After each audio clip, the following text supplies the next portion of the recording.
Goeiedag, welkom by nog 'n aflewering van Skrif in Konteks. En vandag gaan ons 'n bietjie gesels oor die boek van die opregte. Nou in 'n vorige aflewering van die program het ons gekyk na die boek van Henog en die twee groot boeke, eintlik die enigste twee van die apokriewe boeke wat ek regtig al mee te doen gekry het, wat mense vandag nog lees en dit probeer gebruik as 'n lens om die Bybel te verstaan, is dan die boek van Henog en die boek van die opregte. Alhoewel dit nie die enigste twee apokriewe boeke is wat in die Bybel aangetref word, of dan nou in ander weergawe van die Bybel, nie in die protestante Bybel aangetref word nie, en dis ook nie die enigste van die boeke wat na verwys word in die Bybel nie. Nou is baie belangrik om te verstaan dat daar nie eksplisiet na die boek van Henog verwys word in die Bybel, in terme daarvan dat sy naam genoem word nie, maar daar word wel uit die boek van Henog uit aangehaal in die Bybel. Maar vandag is ons fokus dan spesifiek die boek van die opregte, of dan nou, soos wat dit genoem word, die Book of Jasher. Nou, dit is belangrik om te verstaan waarom die name in die Engels en in die Afrikaans verskil. Dit word genoem die Book of Jasher, want die Hebreëse woord Jasher beteken opregte. So ek dink, kom ons begin deur te kyk waar ons die verwysings na die boek van die opregte in die Bybel kry. Die eerste ene kry ons in die boek Joshua, en dit kom uit 'n baie interessante gedeelte van Joshua af, een van die mees merkwaardige gebeure in die geskiedenis van Israel. En as ons daarso gaan kyk, dan sien ons dit was toe die son stil gestaan het, toe Joshua besig was om oorlog te maak teen die Amorite, en daar was nie genoeg tyd om hulle totaal en al te vernietig nie. Dan sê die Bybel daar vir ons in Joshua 10 vers 13, toe staan die son stil, en bly die maan staan, totdat die volk hulle gewreek het op hulle vyande. Staan dit nie geskrywe in die boek van die opregte nie?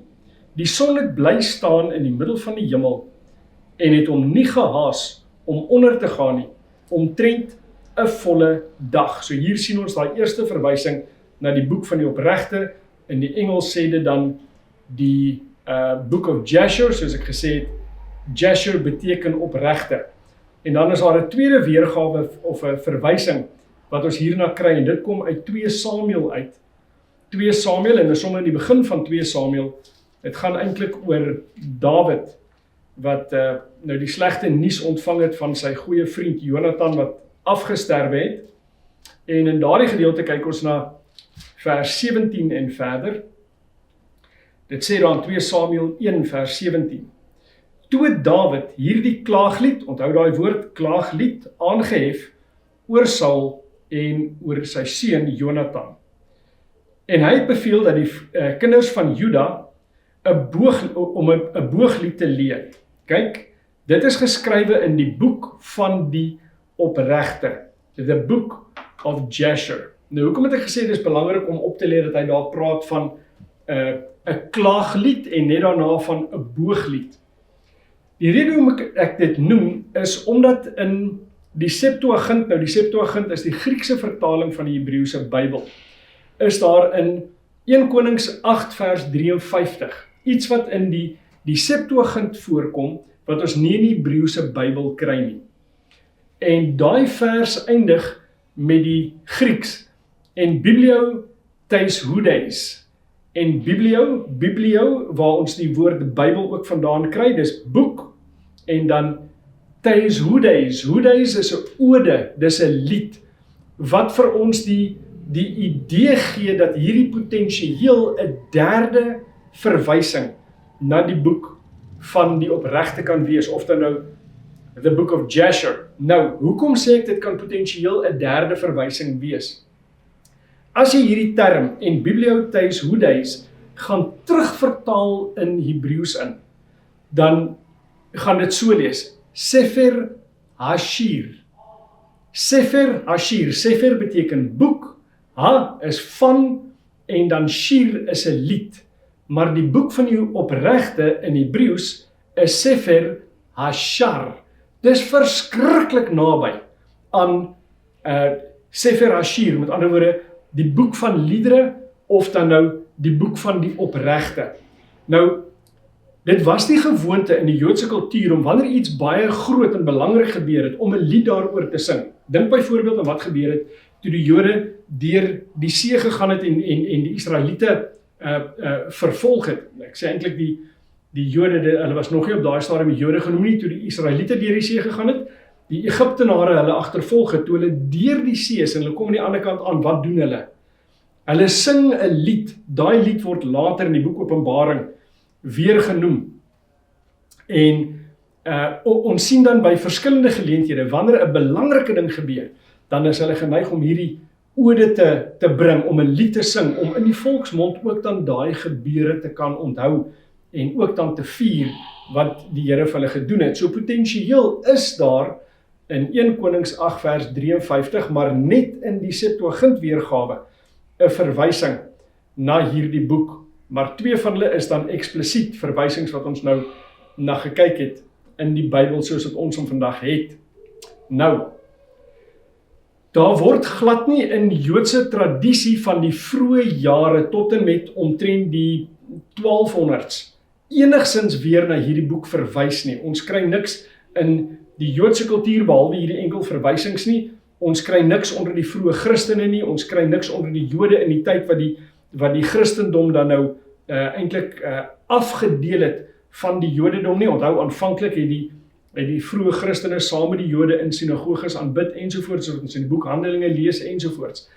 En ons kry niks in byvoorbeeld selfs 'n ouer bronne, soos met in die Dooie rolle, kry ons glad nie verwysings na hierdie boek van die opregte nie. En in die Dooie rolle, die Qumran geskrifte word hulle ook genoem, is daar lyste van boeke wat belangrike geskrifte was binne hulle kultuur, binne hulle konteks, en die boek van die opregte word nie genoem nie. Dit laat mens dink dat hierdie boek van die opregte wat in die Bybel na verwys word vir die laaste keer in 2 Samuel, dis letterlik voordat Dawid koning geword het. Dit wil voorkom of die boek min of meer in daai tyd, en onthou dis rondom 1000 voor Christus, het daai boek weggeraak. Hy word nie in hulle kultuur genoem nie, hy word nie later in die tydperk wat hulle in Babel was genoem nie, hy word nie genoem wanneer hulle terugkom uit Babel uit en weer die tempel herbou nie. Hy verdwyn eintlik. Dooie rolle noem hom nie, vroeë Christen kultuur noem dit nie, die boek is net totaal en al weg. En dan ewe skielik, asof uit die bloute uit, kry ons weer 'n verwysing na die boek van Henog. Maar nou moet mense jouself natuurlik afvra, hierdie nuwe boek van Henog wat ewe skielik verskyn het, is dit werklik, ek sê nou boek van Henog, is dit werklik die boek van Jaser, of is dit 'n vervalsing? Nou kom ons gaan kyk na wat die inligting wat ons het vir ons daaroor vertel. Hierdie spesifieke boek wat in die 11de, 12de eeu na Christus ewe skielik weer op die toneel verskyn, dra die naam die boek van die opregte, the Book of Jasher, en hy vertel vir ons die geskiedenis vanaf die tyd van Kain tot met die dood van Josua. Nou, daai gedeelte van Kain tot met die dood van Josua, dit dek vir ons letterlik Genesis regdeur tot aan die einde van die boek Josua. Met ander woorde, dis baie goed gedokumenteerde inligting in die Bybel daai. En wanneer ons hierdie boek van die opregte, the Book of Jasher, wat spesifiek in daai tyd uitgekom het, wanneer ons hom vergelyk met die Bybel, dan sien ons maar soos 'n paar baie ernstige probleme. Die inligting wat hy weergee, weerspreek die Bybel. Een voorbeeld, wanneer ons die boek van die opregte verwys as Jasher, in Jasher 13 vers 5, van hierdie weergawe, die 11de, 12de eeuse weergawe, dan sê dit vir ons dat Abraham was 50 jaar oud toe hy Haran toe is, terwyl die Bybel vir ons sê hy was 75. Volgens hierdie Jasher, hoofstuk 80, vers 2 tot vers 51, vertel dit vir ons van 15 plaae wat die Egiptenaars getref het, terwyl die Bybel vir ons dit baie duidelik maak in Eksodus 7 tot 12, dat daar 10 plaae was, en dit gee vir ons baie detail oor daai plaae. Volgens Jasher 81 vers 38, toe die Israeliete deur die see gegaan het, het die see in 12 dele opgedeel. Maar as jy in die Bybel gaan lees, dan kry ons daai verhaal in detail. Het vertel vir ons in Eksodus 14 vers 22 dat die see het letterlik oopgemaak, hy het net verdeel in 2 dele en die water was soos walle. Dit praat nie daarvan dat hy in 12 dele opgedeel het nie. En dan kry ons ook later dat hierdie boek van die opregte dan nou beweer dat Josef by die graf van sy moeder na toe uitgeroep het en sy met hom gepraat het. Nou, dit word genoem nekromansie, om met die dooies te kommunikeer, en dit word eksplisiet verbied in die Bybel, spesifiek in Deuteronomium 18 vers 11 en 12. Nou moet ons onsself afvra, as daar ewe skielik uit die bloute uit, hierdie nuwe geskrif na vore kom, is hy betroubaar as hy voortdurend die Bybel detail weerspreek? Nou moet ons een ding onthou, die feit dat die Bybel na die boek van die opregte verwys het, beteken nie dat hy hom endosseer, dat hy sê, daai boek is 'n boek wat eintlik in die Bybel hoort of enigiets van daai aard nie. Hy noem net dat daar nog 'n rekord is van sekere gebeure, en hy noem dit net in 2 gevalle, die 2 gevalle wat ons gelees het. So, dis definitief nie asof ons hierdie boek nodig het om die Bybel te kan verstaan nie, en veral met hierdie tweede weergawe wat nou in die laat 11de eeu, vroeë 12de eeu na vore gekom het. As hy die Bybel weerspreek, is dit definitief nie die oorspronklike weergawe nie, en die feit dat hy die Bybel konstant weerspreek, maak dit hoogs onwaarskynlik dat 'n Bybelskrywer na daai boek as 'n alternatiewe bron sou verwys. En dis eintlik nie die enigste probleme wat daar spesifiek met hierdie weergawe is nie. Een van die uitdagings wat daar is, wanneer hulle 'n vervalste weergawe van 'n boek uitbring, is dat hulle baie keer nie tred hou met die verandering van kultuur en die verandering van taal nie. In hierdie weergawe van die boek van die opregte, kom hulle en hulle verwys na sekere plekke wat in die tyd wat die boek van die opregte beweer om geskryf te wees, ek praat van die Bybelse weergawe, het plekke sekere name gehad, en letterlik honderde, selfs duisende jare daarna, het daai plekke ander name gekry, en hierdie weergawe van die boek van die opregte verwys dan na sekere plekke volgens hulle Europese name. Nou dis onmoontlik. Dit word genoem 'n akronisme. Kronologie, akronisme is die kronologie is nie korrek nie. Hulle kon nie daardie naam vir 'n sekere plek gegee het nie, want daardie naam het in die tyd wat hulle beweer die boek geskryf is, nog nie bestaan nie. Met ander woorde, hierdie weergawe van die boek van die opregte is definitief nie betroubaar nie. Maar nogtans is dit nie die enigste weergawe van die boek van die opregte wat daar vandag is nie. Daar's nog ene wat die inligting van waar hy vandaan kom ensovoorts baie duideliker vir ons terugtrekbaar is na 'n spesifieke persoon toe. Hy was 'n deus met die naam Jacob Elieve, en hy het in 1751 'n boek uitgebring wat hy beweer het is die oorspronklike boek van die opregte, en hy dan nou kwansys hierdie boek vertaal. Nou, hy beweer hy het hierdie boek ontdek op 'n plek met die naam Gazna, moet dit nie verwar met Gaza nie, dis nie dieselfde plek nie, en hy sê dan, ek het hierdie boek ontdek, ek het dit vertaal, hier is al die inligting, en hy maak 'n groot hoeha daarvan, uit die aard van die saak, hy het potensiaal om baie geld daaruit te maak, ensovoorts. En ek gaan net so kort greepie lees uit kommentaar wat gepubliseer is oor hierdie spesifieke boek, toe hulle nou uitvind presies wat dit is, kon hulle baie maklik ook agterkom wat hierdie man se motiewe was, waarom hy met hierdie nuwe boek, hierdie nuwe weergawe vorendag gekom het. En in 'n joernaal wat genoem word Judaism, A Quarterly Journal, in die uitgawe 108, volume 26, gee 'n spesifieke rabbi, die rabbi se naam is Arthur Chiu. Hy gee dan die volgende beskrywing oor hierdie Jacob Elieve se boek. Hy sê, Elieve's The Book of Jasher consists of 37 chapters, which begins with the creation story and extend to the rule of Jasher, the son of Caleb, who judged Israel in Shiloh.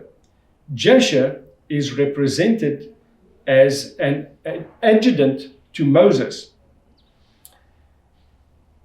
along with Joshua. Met ander woorde, volgens hierdie boek van die opregte, het Jasher was dan 'n alternatiewe adjudant saam met Joshua vir Moses. Hy gaan verder en hy skryf, "But even a casual reading of this work reveals the real purpose, a rejection of revelation. Jethro emerges as the founding father of Israel's law code. It is Jethro who convokes Moses and the 70 elders on Mount Sinai, where he instructs them about the governance of Israel.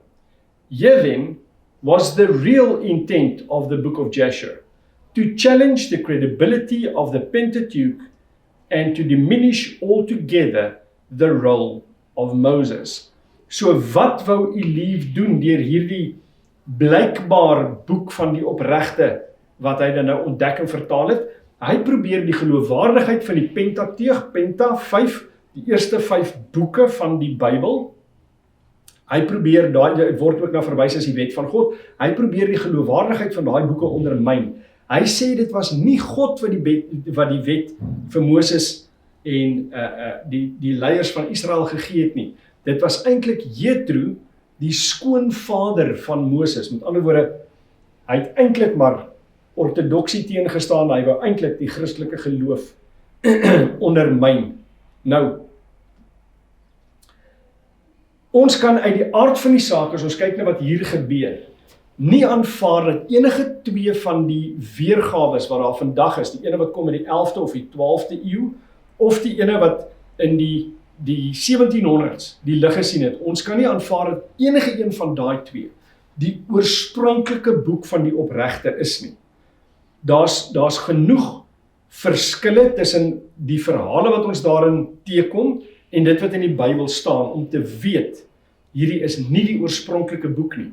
Maar ons moet ook verstaan, dat ten minste vir nou is die oorspronklike boek van die opregte nog nie ontdek nie. So die oomblik wat jy een van die 2 huidige weergawe sou gebruik en sê, maar hierdie word my lens om die Bybel te lees, dan gaan jy definitief van die pad af gaan. Want hierdie weergawes weerspreek die Bybel, ondermyn die geloofwaardigheid van die Bybel en is definitief nie geïnspireerd op die vlak wat die Bybel is nie. So, my aanbeveling sal wees, bly eerder weg van hierdie boeke af. Dieselfde basiese beginsel geld ook vir ander boeke wat in die Bybel genoem word, maar wat ons nie vandag het nie. En die potensiaal is daar dat mense kan voortkom met 'n kwansies nuut ontdekte weergawe van een van hierdie Bybelboeke wat dan nou, of boeke wat in die Bybel genoem word, nie dat dit Bybelboeke is nie. Maar kom ons kyk net so vinnig wat hierdie ander boeke is, en ons sal dit op die skerm plaas, dat jy net kan sien waar daai boeke na verwys word. Die eerste ene is die boek van die oorloë van die Here, in Numeri 21 vers 14, die boek van die Handelinge van Salomo, in 1 Konings 11 vers 51, die boek van die kronieke van die konings van Israel, in 1 Konings 14 vers 19, en die boek van die kronieke van die konings van Juda, in 1 Konings 15 vers 7, en dan die boek van die profeet Ido, waarvan ons lees in 2 Kronieke 13 vers 22. Nou hierdie boeke wat ons na verwys het van die kronieke en die konings van Israel, is nie die boeke 1 en 2 konings en 1 en 2 kronieke, wat ons in die Bybel kry nie, net so vir interessantheid. Dit wat ons vandag het as 1 konings en 2 konings, was in die, of is in die Joodse Bybel 1 enkele boek, hy was nie in 2 gedeel nie, en presies dieselfde met kronieke, dit was nie 1 kronieke en 2 kronieke nie, dit was 'n enkel volume, en vir sekere praktiese redes is dit bloot net in 2 gedeel, maar die inhoud van die boeke is nie verander nie, is eintlik net 'n makliker manier om dan by die relevante inligting uit te kom. So in konklusie, wat kan ons sê van hierdie boeke wat of in die Bybel spesifiek by name genoem word, soos die boek van die opregte en hierdie lys van boeke wat ons gesien het, of dan ook 'n ander boek wat aangehaal word, soos ons in die vorige episode gesien het, die boek van Henog. Ons kan nie ontken dat die Bybel hierdie boeke noem of dan nou aanhaal nie. Dit is 'n gegewe, dit is 'n feit. Maar dit beteken nie, daai boeke hoort in die Bybel of is geïnspireer tot op dieselfde vlak as die Bybel nie. Dit beteken bloot net, daar was ander bronne in die tyd wat die Bybelboeke geskryf is, wat wel gelees was deur die volk, maar hulle is nooit beskou as so geïnspireerd soos die boeke van die Bybel nie. Dis nie dat hierdie mense onbewus was daarvan, enigsins nie. Die mense was bewus van hierdie boeke, en ons sien dit ook wanneer ons kom byvoorbeeld in die Nuwe Testament. Veral wanneer mense praat oor, maar wat van die ander evangelies? Onthou, die Bybel gee vir ons 4 evangelies, Matteus, Markus, Lukas en Johannes. Maar in totaal is daar omtrent 35 verskillende evangelies alreeds ontdek.